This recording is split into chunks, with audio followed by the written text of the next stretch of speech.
Hi, and welcome back to another episode of the History of Fan Anime. I'm your host, Chow, and in today's episode, we're going to cover some Japanese art books. Now, again, back in the day, when information was really hard to get on, animes and that kind of stuff, especially things like images and more additional information about the anime that's not available that you could have just got off of the TV program and that kind of stuff.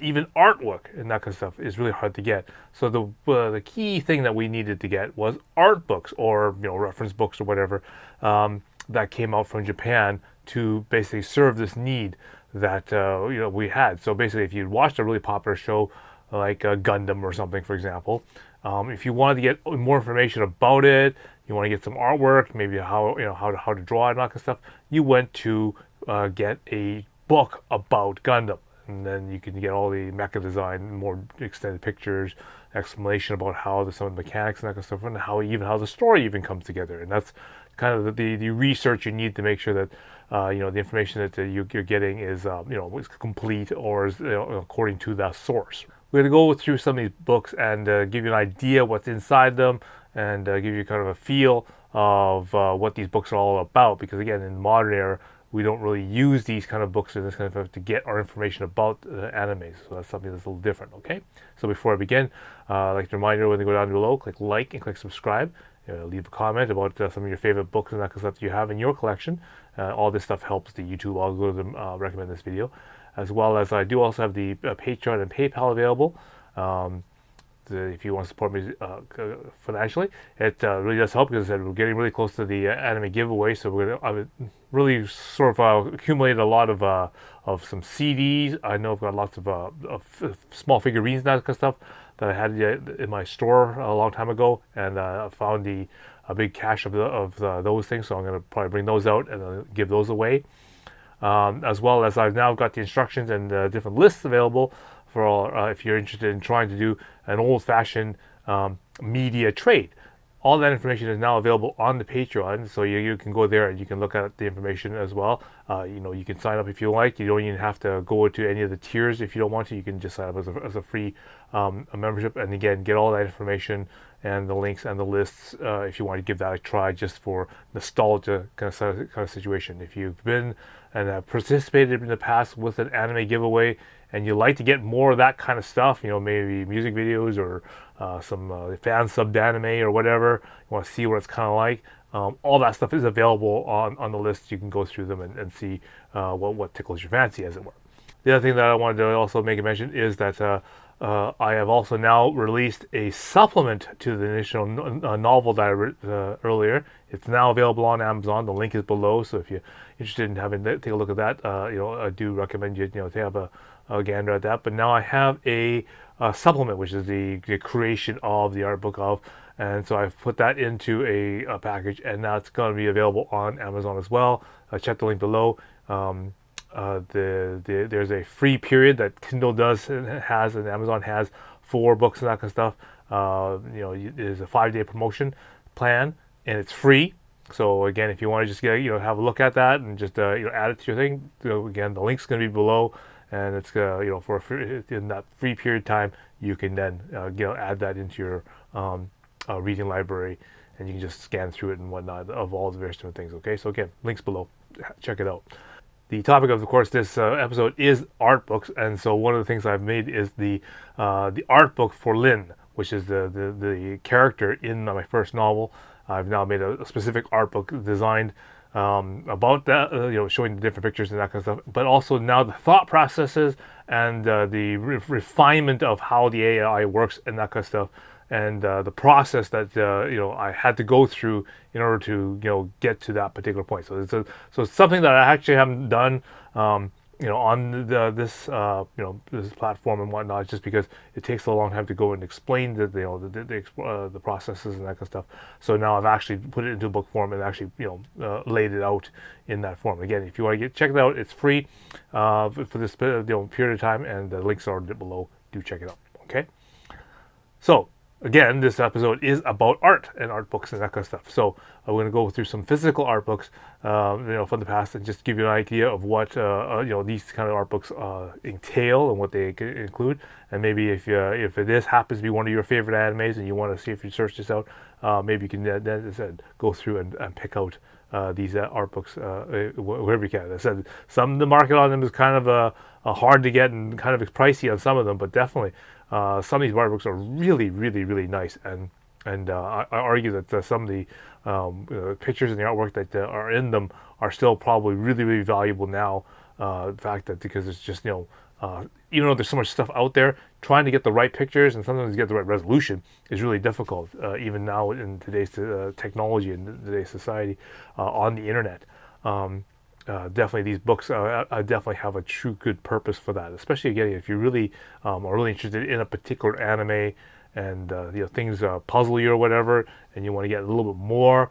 Definitely, these art books can offer things like interviews and background information and whatnot that just really kind of might answer some of those questions and some of those lines of thought and that kind of stuff that went into a lot of these animes when you get the interviews with from the actual creators and that kind of stuff.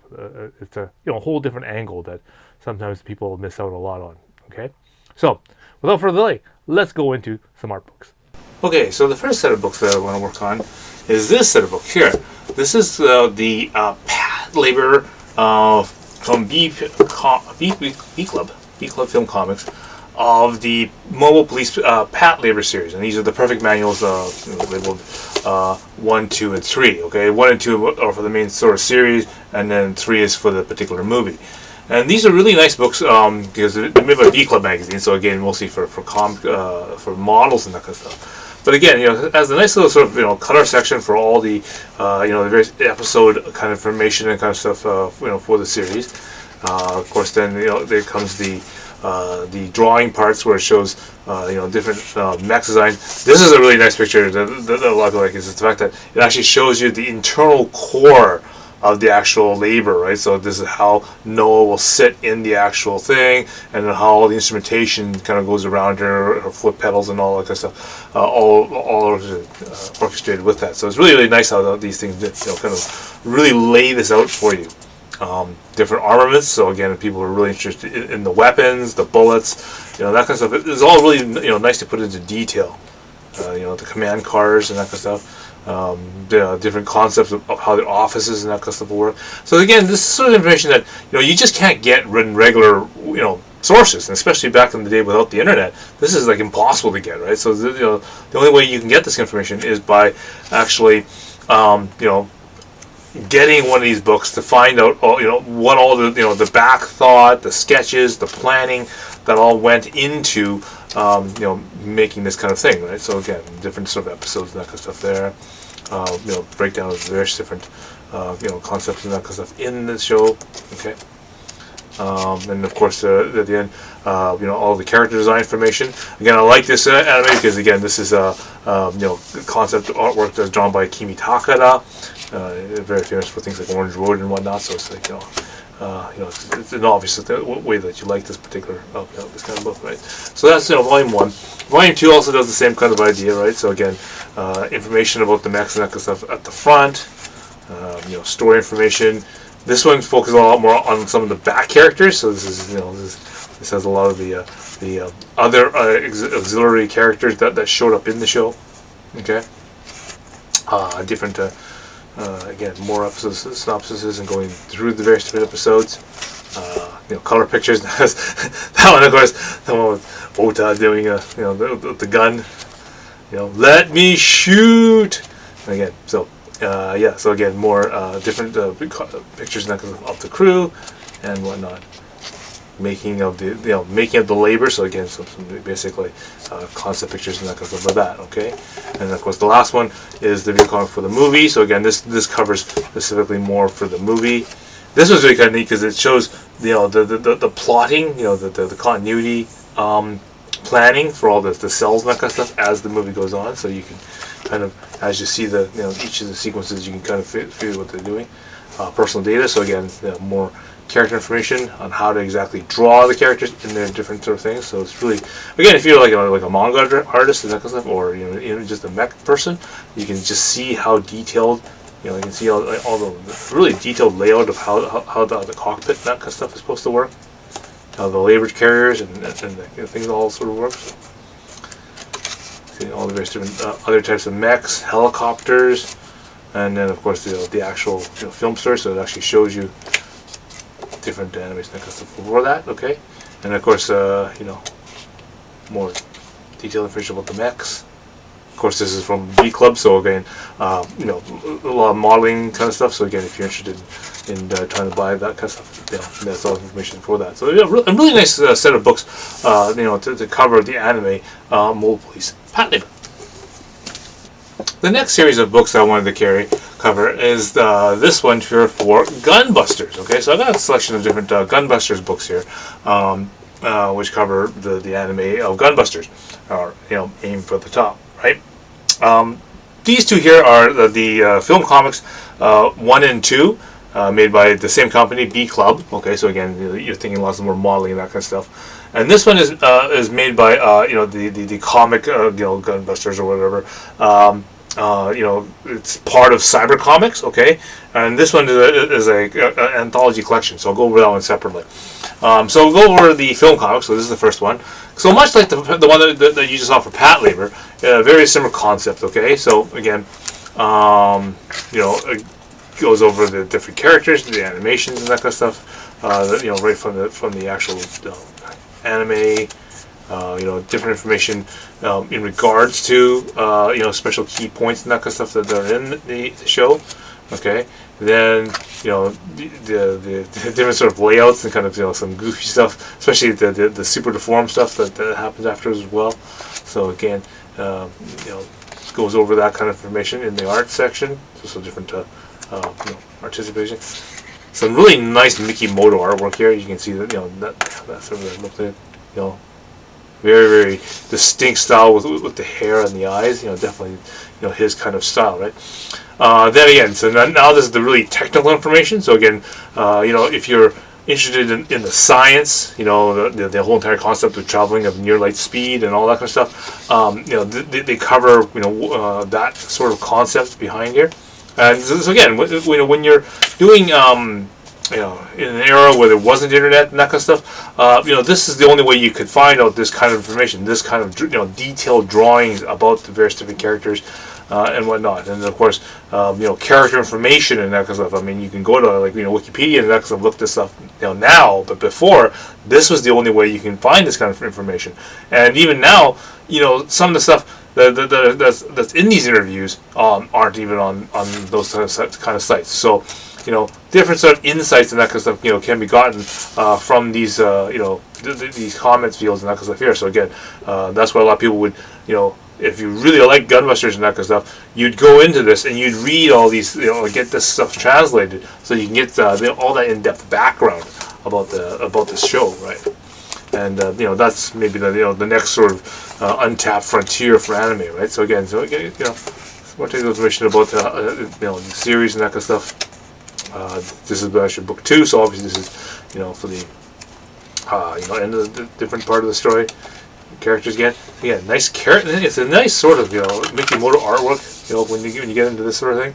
Okay, again, focus on the eyes and that kind of stuff. How this is delicious. This is almost like Mid-May. Okay. That it almost looks like like a anime type of styles, but so again, character design and information and whatnot on there, the aliens and that kind of stuff per se. Again, more interview and production notes and that kind of stuff. Okay, so really handy book. Okay, so those two there. Now the other one that is different is this one here. It's called Comic Gunbuster, and it's made by Cyber Comics. So they do a lot of doujinshi, other artists and that kind of stuff. Now the neat thing about this book, okay, as you can see by the list of names here, the artwork's not done by Mickey Moto specifically. Okay, it's done by all these various different doujin artists, right? You can kind of see there's a list of them there, and there's a list of them of the full list here, right? Now, what's really neat about this, and what stands out immediately to me, is this name here, Utatane Hiroyuki, okay, which is basically Uroboros, okay, so the guy who does cool devices, Countdown, lots of other good hentais like that, right? He's doing Gunbusters artwork, or Dojinshi, right? The other neat name that you can see right off the front is Itikio, okay? And he is the guy who makes Dragon Pink, okay? So you can kind of imagine, okay, these artists, drawing this kind of stuff in this particular book. So again, it's different sort of mangas and that kind of stuff drawn by different artists that is not Mikimoto, okay? So different sort of information, different sort of alternative story, alternate stories. Like so here for example, is an entire wedding sequence and that kind of stuff. Well, of course, you kind of think this didn't happen in anime, but again, they put all this kind of information out, right? Okay, and you can see if you go to the table of contents here, and you can see all the different sort of different side stories and that kind of stuff that's in there, and you can go right to this particular one that has Utatane. Okay, so this will give you an indication of what Gunbusters would look like, drawn by the guy who does cool devices, right? So this is his sort of lifestyle, and you can just see, okay, they're obviously sort of to lose clothes and all this other good stuff. So again, so this will give you an idea of what possibly is in this particular book. And then again, if we look at the other one, Itikio, he's right here. He's on page 96. Okay, so go to page 96. This is what you end up getting. So this is basically what the Gunbuster may have looked like, drawn by him. And of course, there's with the sort of Gunbuster sort of look there. Okay, so this gives you sort of an indication of what these extra sort of comics would be like, drawn by different artists for Gunbusters. Okay, the next series of books I want to get into is this particular one. This is a set of books for the anime Zeta Gundam. Okay, so here, as shown on here, we have book 1, book 2, and book 3 for Zeta Gundam. Okay. And the reason why this particular issue is really kind of unique and special is that it's made by a company called The Anime. Okay, now you'd think what a pretty stupid name for an anime magazine. It's called The Anime. Okay, the interesting thing about this particular company, The Anime, is that it was making anime magazines and that because I'm talking about anime basically when the original Gundam began back in '79, and it, strangely enough, went out of business and went bankrupt in '86 when basically anime was just starting to explode and take off. Now, of course, we're all more familiar with the magazines like Animage and New Type, Animedia, Anime V, okay, all these things, stuff like that, were all, the primary magazines I went to get information about, the new releases and that kind of stuff. But this magazine was really good before all these other magazines, okay? And, in that era of time where it wasn't as mainstream or as, as popular, before the advent of the OEVAs and that kind of stuff. And so that's why this is such a kind of a hard to get book, because Zeta Gundam did come out in that sort of time here, like in the '86, '87 type of era. But this is just really like one of the last things that this company actually ended up releasing before they went under, right? Just as the Zeta Gundam was getting really big in the series, right? So again, like many of the other sort of books and that kind of stuff, they go over how, what happened in each of the different episodes. So this thing called the Story Digest goes over each of the episodes, tells you what's supposed to go on, gives you the episode number, the episode title, and that kind of stuff. So again, when we were beginning these, collecting my Zeta Gundam and that kind of stuff, I had to really heavily depend on this magazine, because when I was renting episodes of Zeta Gundam, they weren't in order. Okay, they came on video cassettes that I got from the video rental store, and it was just a mom and pop shop, but you obviously had some people that lived in Japan, and they just put the VCR on record, and they just recorded whatever's on TV. Okay, so I didn't get the episodes in order, and they're all scrambled. So the only way I could tell what was going on is I'd have to go basically, oh, it says this on the screen, so I got to match that with what's in this book. and that would tell me what episode number it is, right? So then, or like look at these pictures and say, okay, yeah, that's sort of, I remember that sort of happening in this episode, so then that must be episode 16, and I'd label it on the tape as episode 16. But you see, so these kind of books are really, really important. And again, getting the names right, obviously you'd have to, Fa Yui, kind of, get our names, mechs and that kind of stuff, identify them properly and whatnot. All required you to get something like this book, because again, the internet didn't exist, so you can't use that as a reference information to get this kind of information verified, right? The Gundam world again gives you some history, information about how the sides and stuff. This is always really important. Trying to keep the characters straight, how they're all related to each other, who's under who, and who's kids or this and whatever, or at least command structure, where everything goes. So like these are extremely valuable. To try to keep character information straight and whatnot. That's always important. Okay. So again, listing about the characters, how they're drawn, different angles. Again, mechas and that kind of stuff, and this kind of really technical information of how the weapon system works, how it really, really valuable at this particular time, right? And of course, concepts of what everything sort of looks like, how the sides and whatnot. So again, very, very valuable information at this point in time, right? And again, so they made several different ones for every sort of thing, right? So because so this is sort of more like the middle part of the series, right? So 28, 31. So as it progresses into the story, it goes more. And again, new mechas and that kind of, as they appear, like new characters. So obviously this table changes as different people change the sides and more information about the the different kind of characters and that kind of stuff. Okay, new mechs and that kind of stuff. Okay, special interviews. So again, always these things are really, really helpful, because then they really give you the insight of some stuff that that they weren't said, right? A lot of people just don't know this kind of information. Again, all would be written in here. Again, that again, in the new era of anime and that kind of stuff, this might be the thing that people will go into doing more translations and that kind of stuff for. So you get a preview for Double Zeta Gundam, because obviously that's going to follow this, and so again, story digest. They'll go through how the story progresses.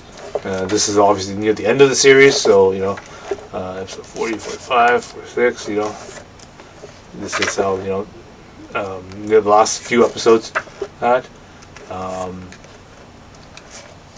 more sort of summary of all the various characters, especially at the end, going through the last couple of characters, the new mechs and that kind of stuff to come out, so the Psycho Gundam, the Leo, the Kebley, things like that. Again, more progression of exactly what had happened, strategically and that kind of stuff in this story. More information about the Gundam world itself. Secondary characters and that kind of stuff now.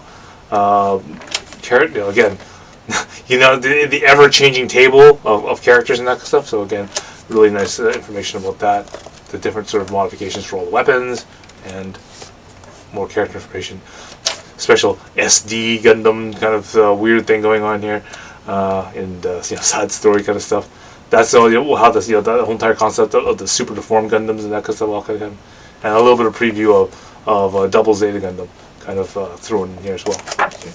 So really, really cool sort of. And again, a little bit different than your usual one, just because it's done by a company that just no longer existed. And even when I got into anime, this company was very, very close to going to bankrupt, right? So this is sort of the very, very last things that this company managed to put out before they went under. So so this is a really good find if you can definitely find something like this.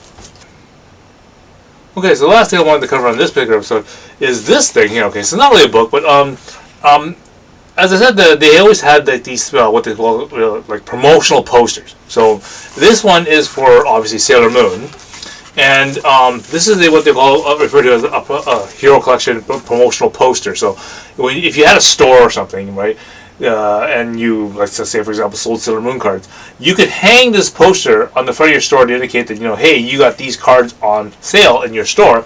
But what it would do is it would also show you and show people that these are all the new cards that are available for Sailor Moon. Okay, and so it tells you, okay, so this is for Sailor Moon SS or Super S or whatever, right?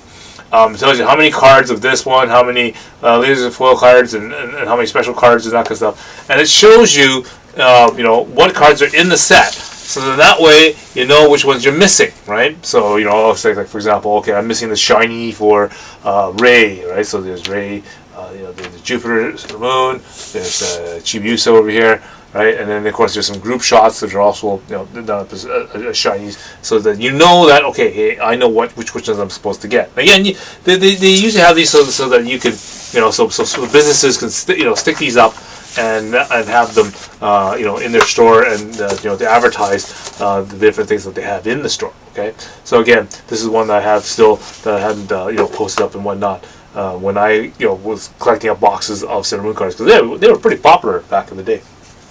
Okay, I hope you found that really interesting. And again, I've got boxes upon boxes of these kind of art books in storage, and I'm going to basically go through some of the more different ones and that kind of stuff, just to give you an idea that of what kind of stuff came out and different animes that were covered with these books. Just because no one really talks about these things again, because a lot of people don't even have them, and or don't have access to them, because these are some of these things are well over 20, 30 years old now. And to find them even is a really difficult task, okay? Because it's just there's just none of that stuff around anymore, right? But so again, we'll have more episodes. Do check back, and we will put more up for you so that you can see what some of your favorite animes from the past have put out, right? So until next time, I will see you again.